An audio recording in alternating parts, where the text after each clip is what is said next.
Hey, you kids, get off my lawn. Unless you're mowing it, let's see your mobile phone for initiative.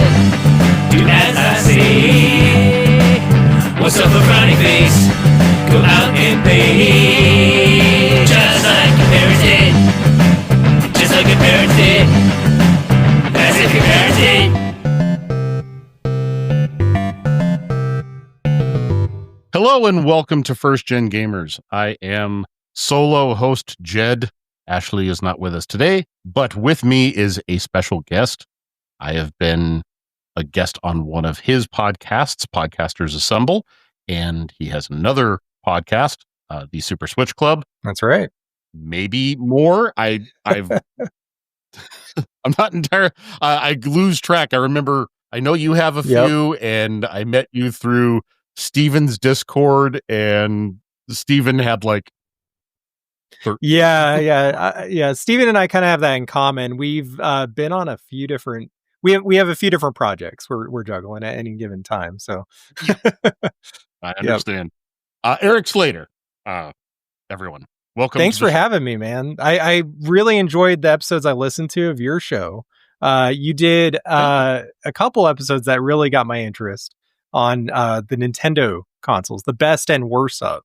And I had a lot of fun with those, even though I was kind of arguing with you along the way. And that's fair. I knew that putting those out, I was going to inspire some, totally. That's what we do as nerds. We like to complain. But right. But speaking of the suit, and we do that with and we do that with podcasts too. Definitely. I know that I sit here when I'm listening to a podcast, I will sit there and go, okay, yeah, but oh no, wait. Yeah, got to play devil's advocate, right? But speaking of Nintendo, though, I'm a big Nintendo fan. I think we've talked about this behind the scenes, and that's actually the Super Switch Club is a Nintendo podcast. We focus almost exclusively on NSO games, which is like all the retro games from back in the day, NES, Super Nintendo, N64, and all that. So when we were talking about topics, I was like, Mario, Zelda, Donkey Kong, like that's kind of my jam, all about that retro gaming. It's what I grew up with too, man. NES was my third console. Yeah. So good stuff. Before we get into the topic though, so Super Switch Club, like you said, is all about looking back at games that are available on the Nintendo Switch Online library. Podcasters Assemble, why don't you tell the audience what that is? Sure, yeah. So this was a project that I jumped in a couple of years into it as just like a guest, and ended up kind of eventually taking over the podcast because like the original editors got super busy. And so I just kind of wanted to keep the project going. But basically, it's a movie podcast, and it's sort of documentary style is what we like to call it. It's kind of like we take all these different solo submissions from different contributors, and then I edit it all together, basically, and kind of have fun with the edit sometimes. But it's fun. We cover different franchises every season. We've done the Bond movies and Godzilla and Kong movies, and like pretty much everything at this point. Ghostbusters, The Matrix, and most recently we did the Back to the Future trilogy. And that's where Jed joined in, and we had a lot of fun with that. Yeah, that was a lot of fun. Back to the Future it's my favorite movie of all time. I admit, like I remember posting something because I like to post. I love posting my reviews. I review everything that I watch on Letterboxd, and I post it to Blue Sky, and just it's a writing exercise for me. I don't care if anyone agrees. I'm not a movie expert, but I like to share that. And I remember someone blew me up like, your Back to the Future is one of your favorite movies? There's objectively better movies. Like, okay, no, there's no such thing as an objectively better movie unless you could show me the science. But it's a subjective medium, right? Like it's like any kind of art, any work of art, like, it's got its fans and people that don't. Not everything's for everyone, right? But like, it's also, are there movies with deeper themes or more intelligent dialogue or a more profound message? Absolutely. But it's a movie that's close to my heart. It's a movie that had personal resonance. So as soon as you announced the new season, I'm like, oh, I gotta go. I have got to jump on talking about Back to the Future. Yeah, definitely. I felt that way about some of the stuff we've covered, like the original Jurassic Park, not the sequels or whatever, but like the original one is like one of my top 3s. So like that was a really personal one when we got to that. Indiana Jones, stuff like that. Back to the Future is up there though, for sure, as far as like favorite franchises, and it's like perfect as the trilogy. I don't want them to do anything more with it. Which I think most of us agreed with that when we did the episodes. Like we were always saying, like, yeah, no, don't remake it, don't do any legacy sequels, like don't touch it. It's good, perfect on its own. No. But I love, speaking of that season, I loved your entries on that. Those were all so good. They were like essays. You put a lot of thought into it. I thought that was great. Thank you. It allowed me to look at the movies again with kind of a fresh light, because I've been 40 years since Back to the Future, the original, came out. I've seen it. I can't even tell you how many times, but it allowed me to go, okay, I know how I feel about it, but now I've got to put it into words and what this movie means to me. What do I love about it? What do I find as its resonance or its importance in pop culture, and just little weird things like how I got to see Back to the Future 3 at a private screening. Oh yeah, before it came out. Before it had its world premiere, and that was such a cool story. Yeah, like yeah. I hadn't thought about that in quite a while, and like the minute that I started the script for number 3, I'm like, okay, I've got to talk about this, because that's my connection to that movie. It's just having that really unique experience and being able to be like 12 years old in the neighborhood and go, yeah, I saw it. Yep. You got to wait a couple months. Exactly.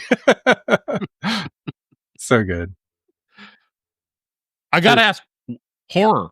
When are you going to put another horror franchise? We're actually doing a vote right now. If you go to the podcast, we put up, I want to say there's seven different choices for what we could cover next.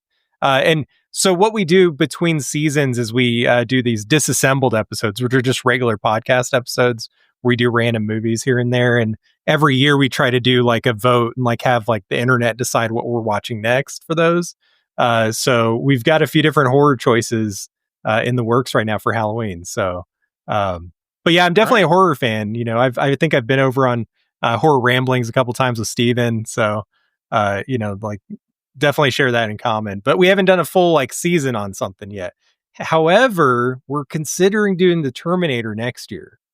And that's kind of horror adjacent, especially the first one. It starts that way. And then it evolves. Yeah, I will absolutely swear that Terminator, the original Terminator, that is a horror movie. Straight up. It's terrifying, but it's great. I love it. It veers away as 2 is definitely more of an action movie. 3 I don't want to talk about anything past 3. That's for the podcast. But if you got time, next year, jump on for that one. That could be fun. At least the first 2, right? I mean, I'm gonna keep right. I've seen the first 3. I have not bothered. Yeah, they're it's a mixed bag after 3 and on. I think just kind of diminishing qualities, just like the Jurassic Park series. Pros and cons to some of them, but they're never going to touch that original. No, the wow factor was there with the first one, and you can't replicate that. Exactly. Yep. All right, well, let's get into the topic at hand. Sounds good. Like you said, this was picked by you, and I love the idea. It's taking our timeline format and using it in a different way. Oh, yeah. Okay. Because, normally we are picking something best RPG, and then you just go, what's a Fantasy Star, Final Fantasy like 7. A genre, and then like kind of, Whereas this is going to be different. We're talking about the evolution of Mario. Yeah, lot to cover here. It's a big character. I mean, is there a longer running video game franchise that is still putting out video games to this day? I can't. Yeah, I don't know if Pac-Man counts. You know what I mean? Like there's been different iterations over the years, but it hasn't really been like a franchise. You know, like Right. not in the same way, at least. You know, it's more like remixes. No. You know, every 10 years they'll put out something, but Microsoft Flight Simulator. Right. Oh, there you go. Yeah. Tecmo Bowl. Actually, no, Mario came before football games and stuff. So I don't know. Yeah. Well, if you want to be technical, he got his start in the second generation. Yeah. Yeah. 3 notable games. The original Donkey Kong. That's the origin story right there. It's so funny because, you know, Donkey Kong itself has kind of become a whole different thing on its own. You know, Donkey Kong Country kind of reinvented what Donkey Kong games were, but that's a whole other conversation. But like Mario really like made his debut here, and it was also one of the first like platforming games, like 2D platformers. You know, I don't think it was officially the first, but it was definitely one of those early ones that really kind of established this is what a platforming game is from here on out. And it's very janky compared to what came later. It's very simple. It's, you know, it's a fun game, but you can like beat it in like 20 minutes or less, I think. But yeah, this is where it begins. And it's really interesting to see how the mechanics of Mario games have really evolved quite a bit since this one. Yeah, but you can also still see little bits and pieces of what Mario games are now in there. You know, from whether it's the basic design that has evolved throughout the years to jumping to the jumping. Yeah. I mean, he was Jumpman. The hammer, you know, before he was Mario. Yeah. But the hammer you could call the first power up, technically, if you want to be loose with the idea of a power up. I mean, there hadn't been anything like that before. Pitfall didn't. That might be that's definitely the predecessor. Other game that I can think of. Yeah, but that didn't have any power ups. No. So not at least not that I'm aware of. So a lot of what Mario is now you can trace to that very first appearance in Donkey Kong. Definitely. And I love that like some of the more recent games have kind of like harkened back to that a bit. I think Odyssey had a few references. Like, was it Paulina? Is that her name? Yeah, and they included her in the movie, I think. Like a really quick cameo. She was like a news reporter or something, but yeah. A nice way to remember, not just remember, but tie in the past as well. Yeah. Because it seemed like, even though they admitted, you know, you can't ignore the fact that Mario got his start in Donkey Kong, but they didn't really go anywhere with it. It was just like, yeah, those were games that he was in before Mario Brothers, but yeah, exactly. It's always kind of been a separate thing, but it's cool to see that kind of embraced as the legacy. But an interesting thing about that original Donkey Kong is it started out as something completely different.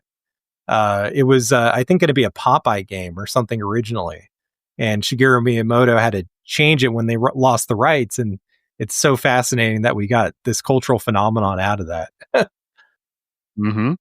And that it spurred a copyright lawsuit between Nintendo and Universal, which Nintendo slapped them silly. Yeah. It's pretty epic. There's a lot of cool stuff behind the scenes there with that. And from there, the next game in that generation, Donkey Kong Jr. Hot take, I like it more. It's a fun game. Yeah, it's slightly different. You're playing as Donkey Kong Jr. and Mario's the villain, weirdly enough.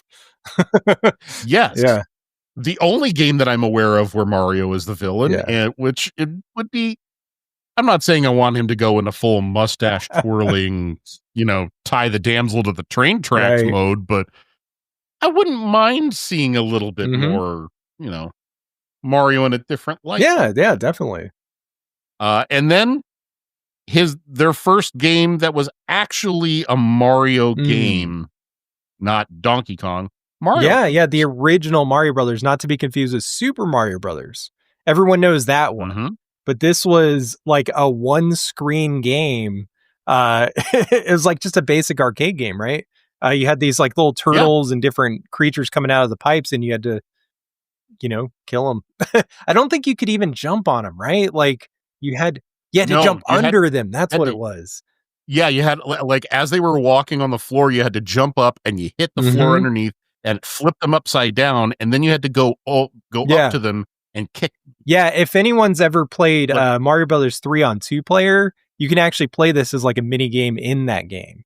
So I always thought that was kind of cool.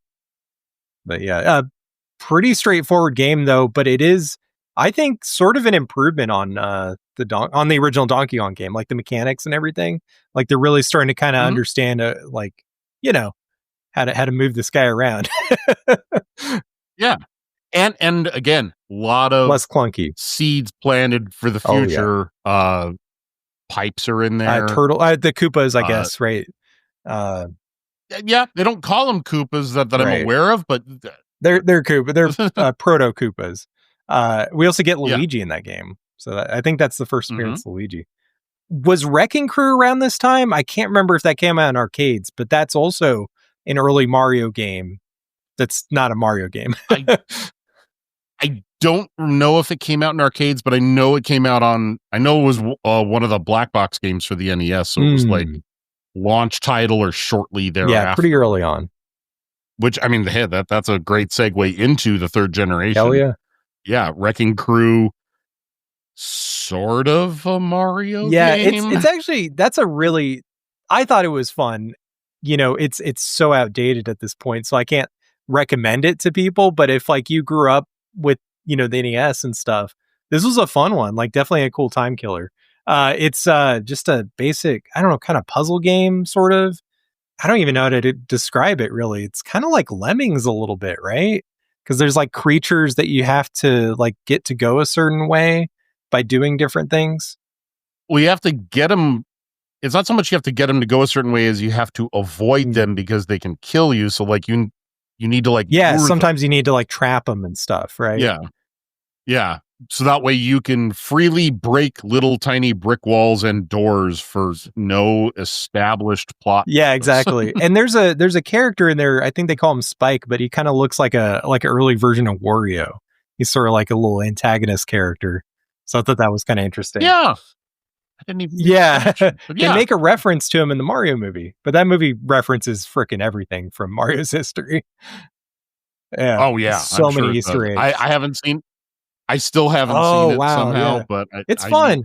It was like surprisingly good. I was so let down by the 90s one growing up, because that's like, it's just not it's not a Mario movie, but you know, no. It has familiar names in it, but it's like calling steak pie. It's like, just because you call it that doesn't mean it is. Another quick mention about Wrecking Crew before we move on, though. It's one of the first games. I don't know if it's the first game, but it's an early game that had a mode where you could create your own levels. So I thought that was kind of neat, you know? Yeah. Yep. No way to save it, though. I don't think there was a save feature on that one. Because like with the NES, there was very few games, I think, that had a save feature. I know Zelda was one of them. That might have been the first one, but yeah. I think so. Yeah, the chips had to be like a special chip or whatever in the cartridge that could do that, I think. Yeah. Yep. Yeah. I'm just started doing a lot more of them towards the end of the cycle. Once they refined RPGs, and that really became that's a good point. A more refined genre, and there was need for saving. But, you know, stuff like Dragon Warrior and Hydlide, stuff like that. But yeah, until Zelda really kicked that off, it was like, hey, leave your system on if you want to maintain your progress. Which I have done before. Leave it on. Yeah. Oh yeah. You turn off the TV so it doesn't burn into the into the CRT. Yep. But yep. Oh man, I was there 3,000 years ago. Now our kids are like, what?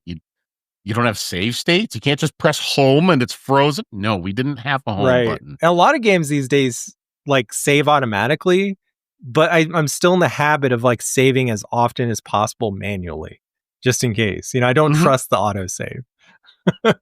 No. Because I've been burned before. Oh yeah.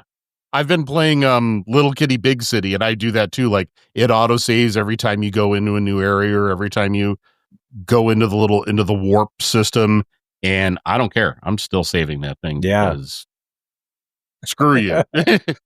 I want to control that. For sure. But obviously, the NES gave us some of the best Mario games ever made. And starting with Super Mario Brothers, right? Like that was a game changer, pun intended, I guess. I don't know. It was a huge moment, not only in Mario's history, obviously, but in gaming in general. I would say it's impossible to understate the impact of that game. Yeah. Yeah. For real. Like, I think it's hard for newer generations to kind of understand like how much of a milestone that was. Like, there's, Atari games and everything before this, and then everything after, Yeah. It was such a quantum leap from what came before. It was showed what could be much done more with the hardware, Exactly. Yeah. And it was like nothing we'd ever seen before. It was, if you didn't have it, you had a friend that had it, and you were over at their house playing it with them. It was, I don't know that it was the first killer app in video gaming, but it was the first killer app that may have broken continuity. Yeah. Like, well, and I think it kind of put Nintendo on the map, at least in the US, Yeah. Because like this was, I want to say, correct me if I'm wrong, but we had the Atari crash with like, the ET game and all that, like so many shitty games. And then like the market just went downhill, and then Nintendo kind of revised it a little bit, revitalized it, resurrected it. Yeah. Through very canny marketing and some predatory marketing.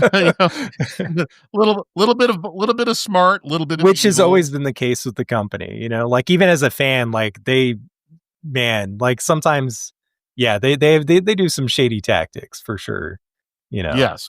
And the 80s were but that was all companies back then too. Yeah. But it did bring it back, and Mario was the game that largely carried it. And I think they picked up on it really quickly and turned him into their Mickey Mouse figure, because you look at the games, even in the black box era, that first year or two, he's the golfer in NES Open, right?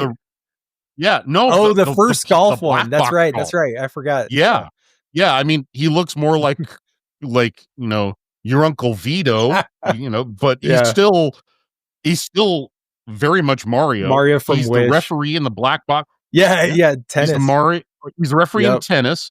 He's the referee in That's punch-out. right. That's the big one. I always forget about that. Yeah. Yeah. And then NES Open Tournament Golf. They're like, hey, let's put him on it. We won't name it after him, but let's make him the centerpiece of it. Like they realized we need to start spinning this guy off really quickly. Yeah, they put him everywhere. In between in between mainline games, they wanted him as front and center as they could, and it worked. I think there's a puzzle game called Breakout. I think that's what it's called. But even he's like on the box art of that, and it's like just a simple puzzle game. It has nothing to do with Mario. You know what I'm talking about? Did I get the name wrong? Yeah, it's not Breakout. It's Alleyway. That's the one. I think it was on Game Boy. Yeah. Right? Yep. Mm-hmm. Yeah, it was a launch title. And I'm pretty sure, if I'm not mistaken, he's on the cover or something. Yeah, like the paddle, because like it's basically a Breakout or Arkanoid clone, and on the cover, like the paddle looks like this spaceship, and you can see into the cockpit, and you can just make out the fact that Mario's at the helm. It's so silly. Not in the game at all. Not even remotely mentioned. I think there's a reference towards the end of the game, because I got pretty far in it, but like there's like what looks like a Mario head as one of the things that you're destroying. But they clearly just kind of slap that on there like last second. There's a few cases like that there, and again, he's their mascot at this point, so they threw him in anything they could, even in Tetris, that if you beat the game or whatever, there's certain modes in the game, but you get like Mario and Luigi and some of the other Nintendo characters show up at the end for like the credit sequence, But we would be remiss if we did not mention the other mainline Mario games of this console. The console probably with the most mainline games. They were cranking them out in the 80s. Yes. So Super Mario Brothers 1, we talked about that. There's 2 versions of Super Mario Brothers 2, depending on which continent. That's right. On. Yeah, we get basically what we call the Lost levels. That was released only in Japan at the time. It's like what's the word? Like an extension of the first game, kind of. It's like an expansion pack before there was expansion packs. Yeah. Because it's just harder and harder levels. Like it's like World 9 basically is where it starts. The game is brutal. Yeah.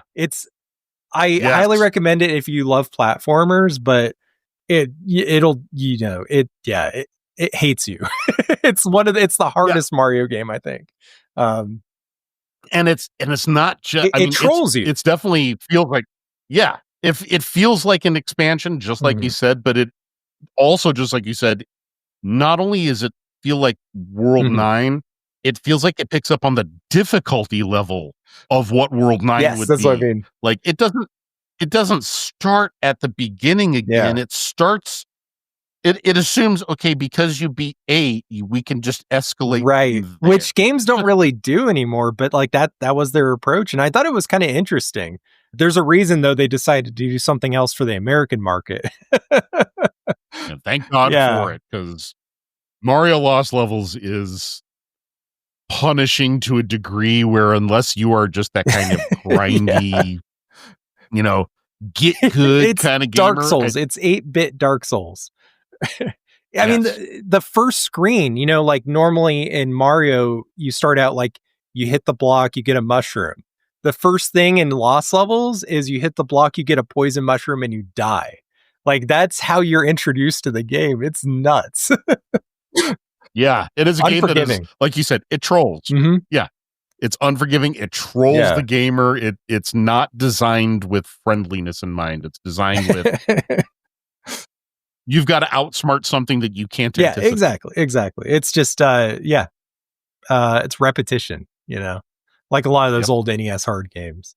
But we got to talk about the other Mario Brothers 2, the American version, which was a reskin of Doki Doki Panic, which is a game in Japan, as most of the internet probably knows. But right, not breaking news with that one. What did you think of this one?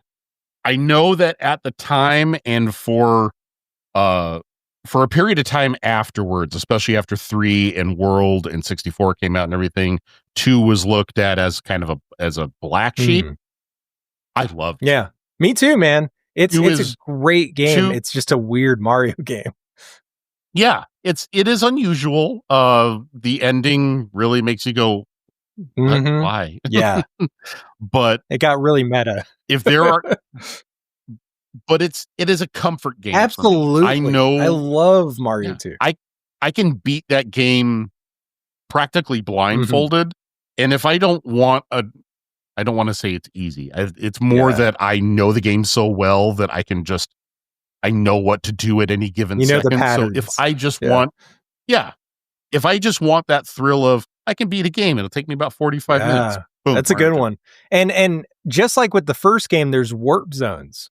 So like you can skip ahead if you need to, Yeah, it's one of those things, like the warp zones were so well known that there's like certain levels a lot of people haven't played because they constantly skip them, That was something that came up when we covered the first game on Super Switch Club.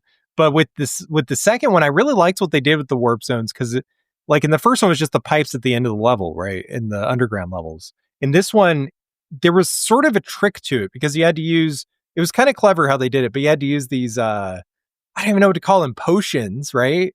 And you had to use them at the right spot, and it was kind of tricky to get it right. And if you use it in the right spot, then you go down, it's not a pipe, but it's, what even was that, a vase? That's what I always thought of them, was like just a big old vase. And then like the screen would get all wavy. It was a cool little effect, I remember. But it turned the warp zones into a puzzle. And rather than just, oh hey, I jumped up over the ceiling and walked farther, it made warping a reward for thinking outside the box. Exactly.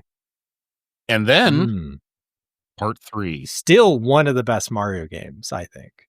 It's up there. It's in the conversation. One of the best Mario games. Oh, yeah, absolutely. Yeah. Anyone who argues that it's not a top 3 Mario game is either a contrarian or is insane. Well said. What I was going to say, though, was I think this might be the peak for power-ups. Oh, yeah. They're really balanced in that one. They really understood what they were doing. And what I like most about the power-ups in this, aside from the balancing, which are great, and aside from the variety, which are great, other than the Tanuki and the raccoon being very, very similar, there's still, there's the Tanuki, the raccoon, the frog, the Hammer Brothers. If you want to count Karibo's shoe, is there another one that I am missing? The P-Wing. The P-Wing, yeah. I can't forget that. I mean, there's a bunch of them, but every time you get a power up in this game, it's not a matter of how do I need to use it to beat this level. It's what can I do? Yeah, definitely. I mean, the frog suit was nuts. I remember it was really difficult to control on land, but when you were underwater, you were unstoppable.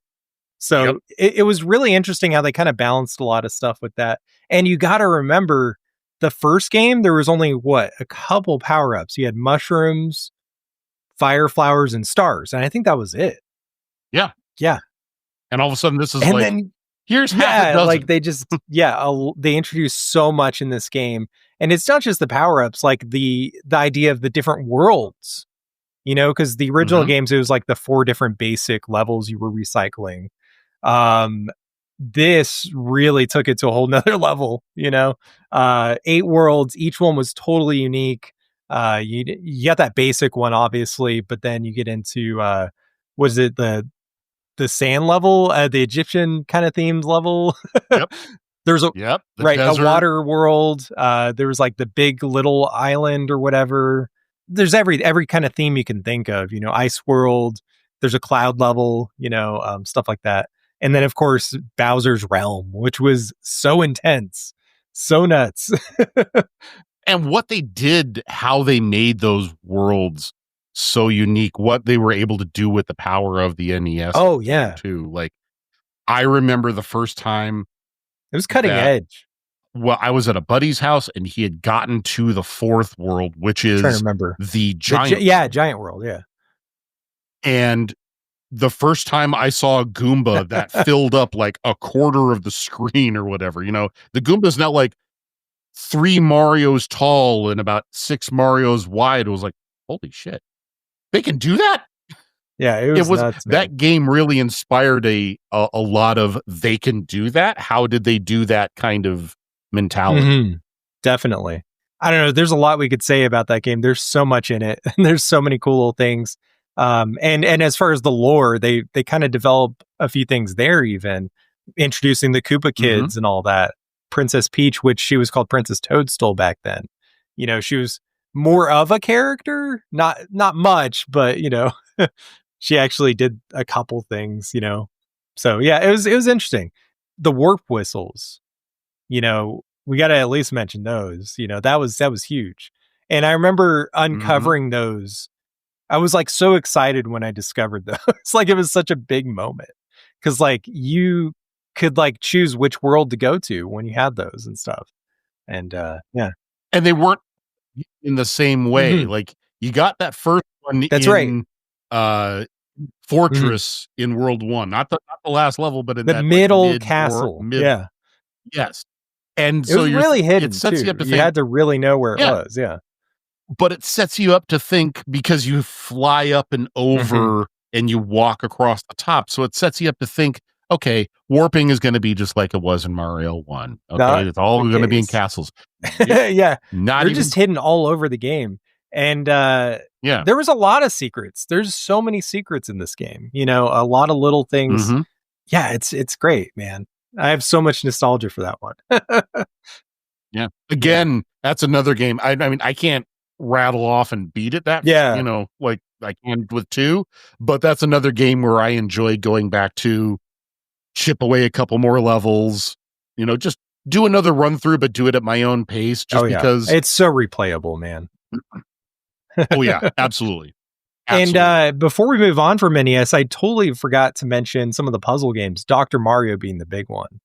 That's obviously its own franchise at this point, but that was a really great puzzle game, Yoshi's Cookie, stuff like that. There's a lot of Mario games. Yes. which is going to be a statement that will cover a lot more ground as we move along.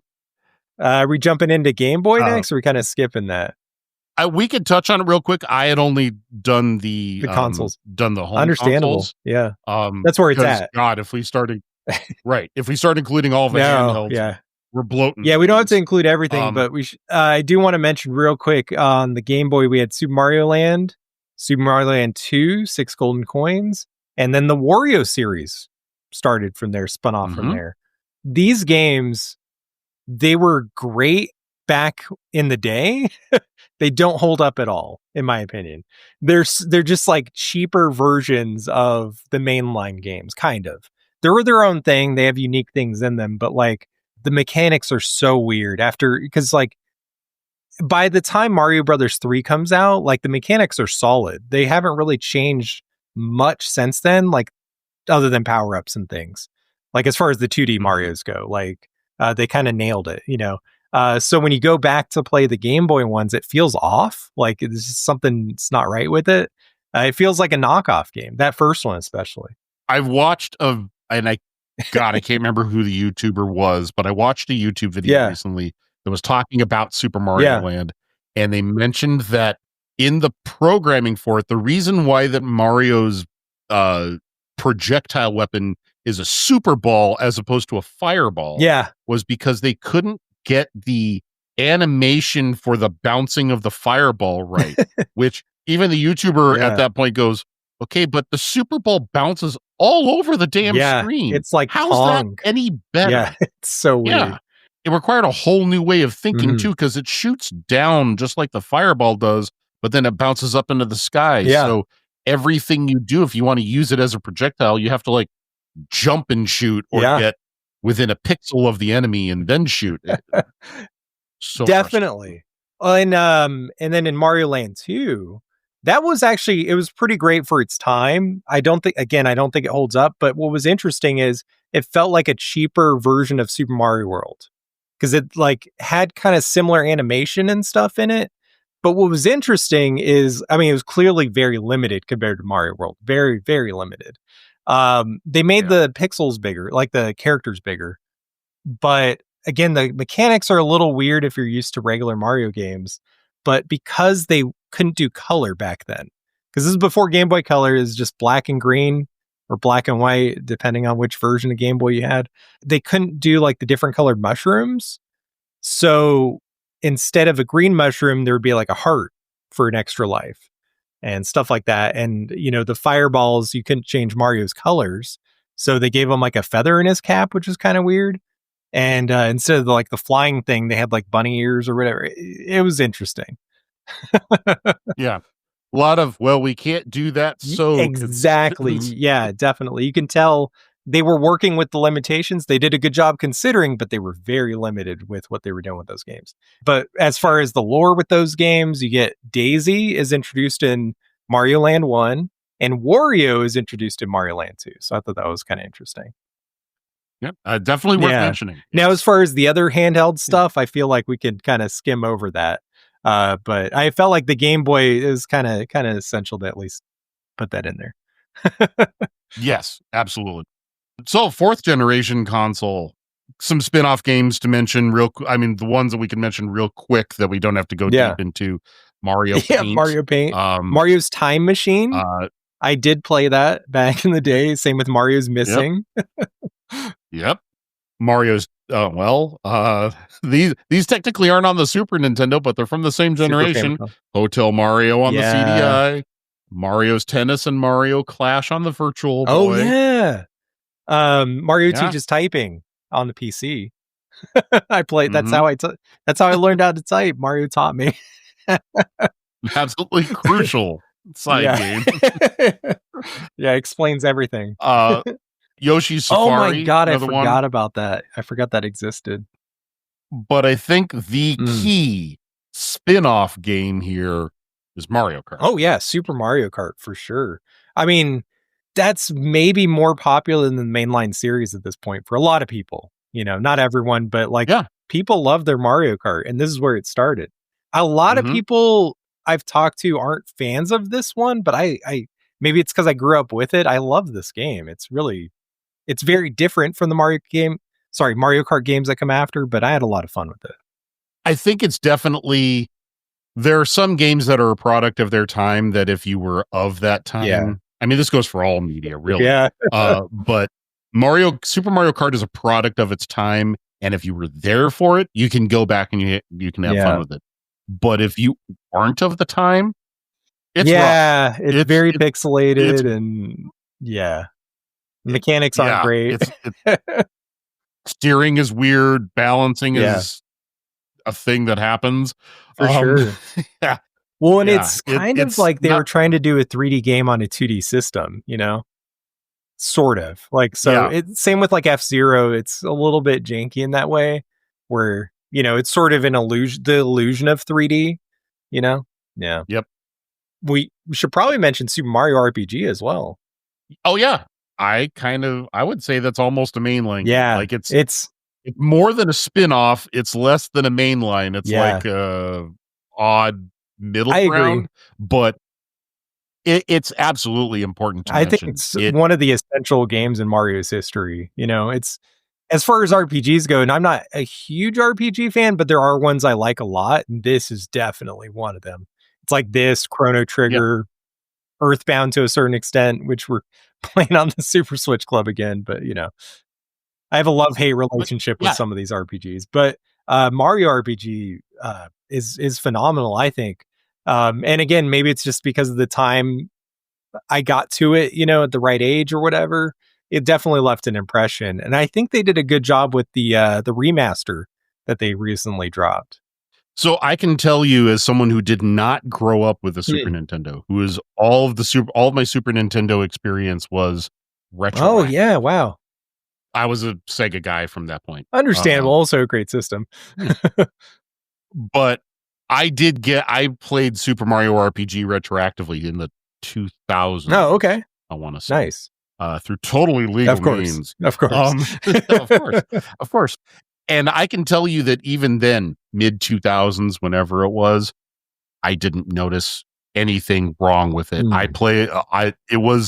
It was not difficult to go back to at all. It was, the mechanics of it are so finely tuned. The story is fun. The music, the visuals are great. The music, and the way that it takes Mario mechanics and elements and integrates them into an RPG setting. Definitely.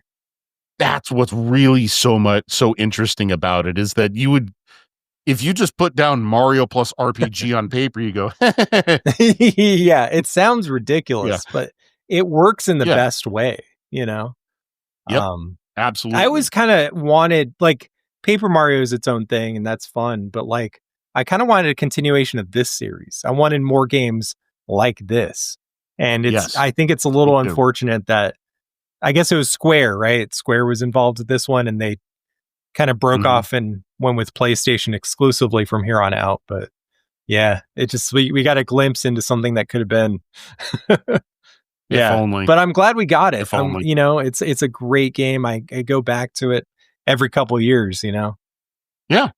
It's absolutely worth revisiting. It's one of those RPGs that the gameplay itself is just, it carries it. I mean, and the story's hilarious. I mean, there's a lot of funny stuff in there, you know? But yeah, it's a good one. But obviously the star of this generation. Oh yeah, I forgot we haven't even mentioned that one yet. Mario World 2. Yeah, to a lesser extent, it's worth mentioning, but like, no, we're here for Super Mario World. Like, that is the one. Yes. If there's, when people talk about best Mario game, we already said, like, if you don't have Mario 3 in your top 3, you're not crazy. A fan. Yeah. That's the game. Same thing with Super Mario World. It's running. It's neck and neck for me as to which of these is the best one. Yeah. It's for me, it's literally which one have I played recently? Yeah. You know, Super Mario Brothers 3 looked fantastic on the NES. Like, it was a phenomenal game for that system. Super Mario World really embraces everything that the Super Nintendo can do. It really uses the hardware in the best way possible The colors are fantastic. Like, it's so smooth. You know, it doesn't really glitch out a whole lot unless you have like a ton of Koopas on the screen, you know, then it kind of lags a little bit. But like, you know what I mean? Like, it's such a well-designed game, and not just because of like the mechanics and all that, which are consistently great to this point. The extra power-ups are awesome, including Yoshi, you know, and how they incorporated him. The fact that different levels have different ways to finish them. Like, there's different secret exits. What they did with the world map, like, that was mind-blowing back then. You know, some of the secrets on the map. Then Star World, unlocking that. It went so far beyond what a Mario game could be to that point. It's, again, hard to really explain to like the newer generations, like how groundbreaking this game was at the time.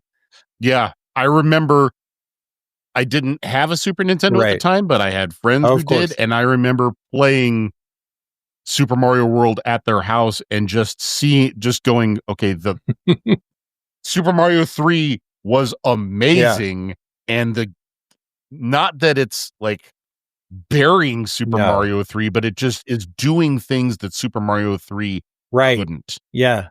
Not that they wouldn't do it, totally. But it's just it raised the Super bar. Mario 3 hit a limitation. Yeah. Yeah. And Super Mario World just said, don't worry about that limit. We got it. And just took everything that Mario 3 did and blew it up to whole new levels. I still get a kick. The cape.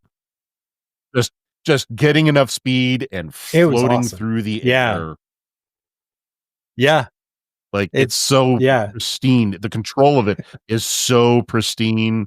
Again, like Mario 3, the power-ups inspire you to figure out what to do with them. It's not it's not like certain later games, which we will get to, certain later games that I really, really love, but you know that the power-up is a tool for the level. Yeah, that's true.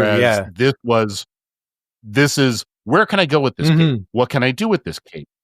How much of the level can I skip? Is there a secret up in the sky? Yeah, there's a lot of secrets too. Like the ghost house, was it Donut Land Ghost House? That was a huge one. That was a huge one that broke my brain as a 10-year-old or whatever, you know, like.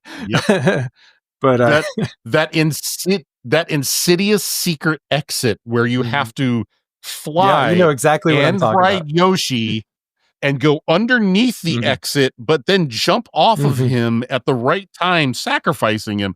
Oh dear God! I hate there were certain times where you had to murder Yoshi to proceed, which is so brutal when you think about it. But it's like you said, you can't really fully capture or describe what that game was at the time. It's just it's a game that if you haven't played it but you like Mario, what are you doing with your life? Go play it right now. Seriously, like, turn this podcast off and go play it, and then come back. yeah, it's so good. It is just it. Yeah. It and 3 are like neck and neck for me. 1A, 1B. Easily. That's the thing is, like, I don't know if I can say one's better than the other because they're a different experience. They're different enough that like they're just perfect for what they are, you know. It's just it's what I'm feeling at the time. Exactly. Do I want 3 has its style, a World has its style? What I want at the time is my favorite, and I think what it is 3 is a little bit more linear, which a lot of games were to that point. World is a little bit more, you can kind of choose your own path, you know, figure out where you're going and all that. We have to mention, though, before we move on, the special world. Have you ever gone to there? Have you ever unlocked it? That is hard. Yes. Now, we talked about the lost levels, like that's like insanely hard, obviously. And then Mario 3 ended with the Dark World, which those levels are nearly impossible too. The special levels in Super Mario World, which you really have to unlock them. Like, they're very hard to unlock because you have to get through the whole Star World, which is a bonus thing in its own right. But man, some of these levels were just unforgiving, especially diabolical. Dude, you have to be perfect to get through them. The second one, I think it's called Tubular, is so hard. Like, I have like trauma flashbacks from that. That's the more. Is that the one where there's like a really large gap in there, you have to float. There's like a floating power up, and you have to like you have to be perfect with it, the timing and everything to get through it. It's crazy. I have the same flashbacks repressed of that memories, one. I remember just god, that when I finally beat that Star Road or the bonus levels, whatever they're called. When I finally got through that 10th one, I'm like, I feel like I've accomplished one of the holy grails of gaming. It was a big moment for me as a kid too. But it's what's interesting is the whole world kind of changes slightly after that when you beat those levels. Like the color palette changes, some of the enemies change out. I don't know that there's a whole lot of other changes to it, but I thought that was kind of like a interesting kind of Easter egg, to kind of prove to your friends like, I beat it. Yeah, absolutely pointless, but interesting. Like, oh look, the Goombas are now pumpkins. It was such a weird choice. Fall in the mushroom. Yeah, it's like all of a sudden the Mushroom Kingdom's gone to autumn. Yes, that's what it felt like. Yeah, it's a cool thing in there. Yeah. All right, 5th generation. Probably, if you want to get technical, probably the generation that's got the smallest. Yeah, there's not a whole lot here, especially with the main series. But this is, of course, the Nintendo 64. This is a crucial one because it's the first 3D Mario. Yes. Which at the time, it's hard to explain how big of a deal that was. Going from 16-bit to 64-bit, like whole different ballgame. Since we're already talking about it, we might as well go in on no, that's fine. It's not like we had other than the console order, we have no set order here. I might as well get my feelings on this one off right off the table here. So I didn't have an N64 either.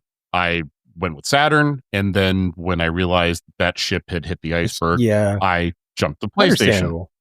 Also a good system. Still breaks my heart. So I didn't come into Mario 64 until way down the line. Like, I may have played it a little on Virtual Console, but it just never really took me. So I didn't really try to dive deep into it until the Super Mario 3D All-Stars remix. Did you manage to get it? Nice. Yes. That's awesome. Because it was a limited release. Like, you can...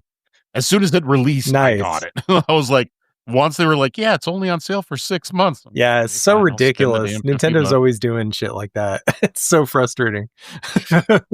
Why do we... I know.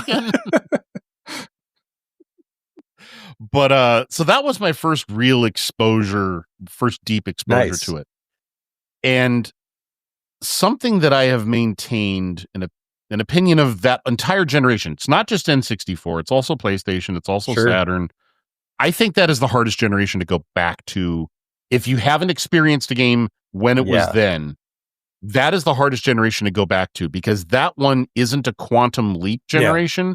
That one is a transitional That's generation. A good way to put it. Yeah. That is like N64 to GameCube, perfectly natural transition. GameCube to Wii, natural translation.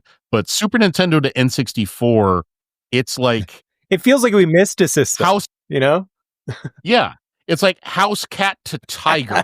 Like, there's something missing in the evolutionary scale. Yeah, it happened too fast. And so going back to it, if you weren't there for the start, it's hard to appreciate. I don't really have a lot of love for Mario 64. That's understandable. This is kind of I would imagine a very tough one to go back to if you weren't there. You know what I mean? Yeah. Because this is something I did a playthrough of it recently, and it was rough, man.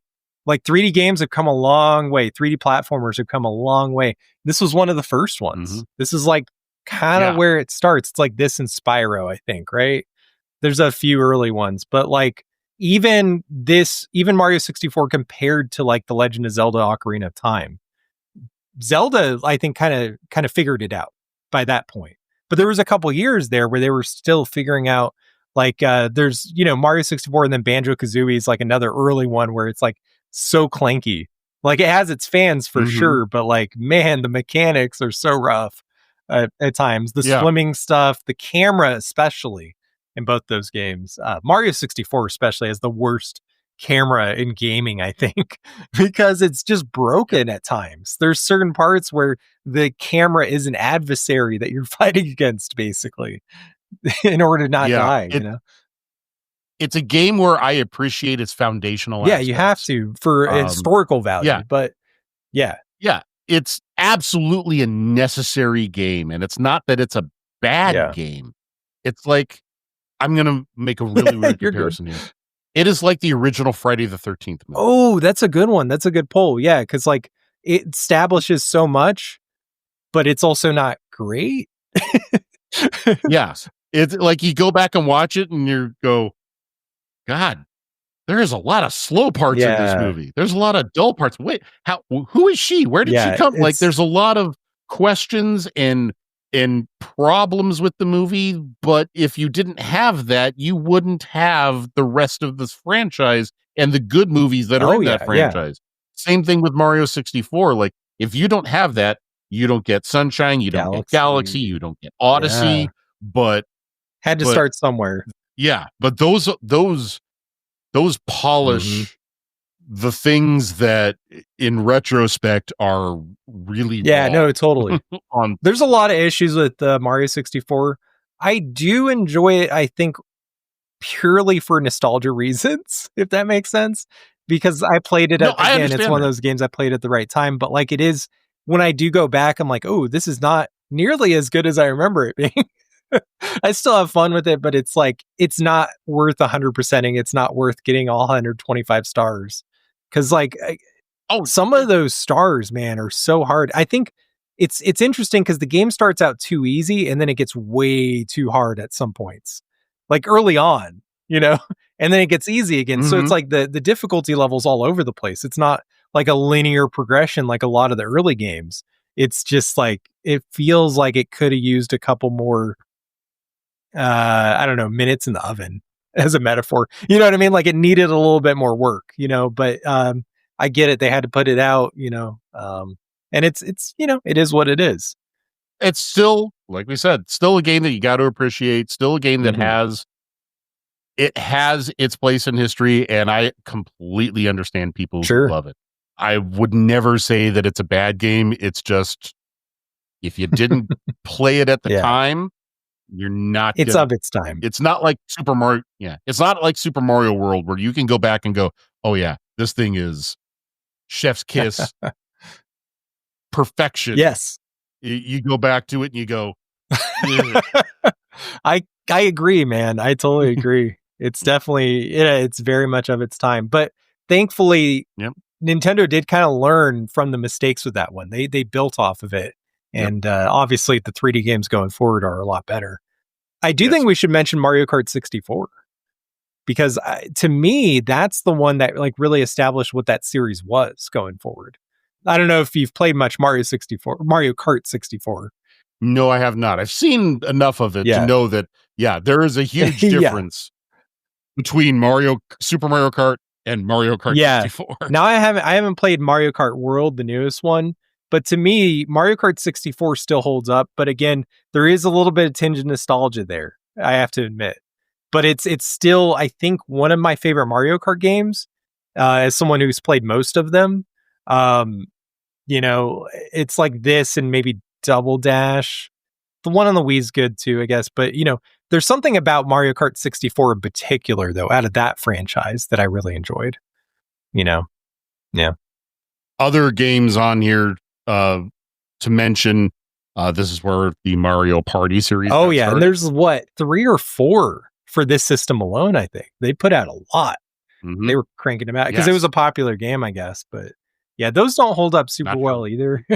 Turns out, no, they were fun at the time. They were fun party games, honestly. You know, having friends over and stuff. But you got pizza rolls in the oven, that kind of thing. You know, like that's what it was for. Yep. You know. But as a game on its own, like there's no reason to go back. If you want to play Mario Party, go with the newer ones, you know?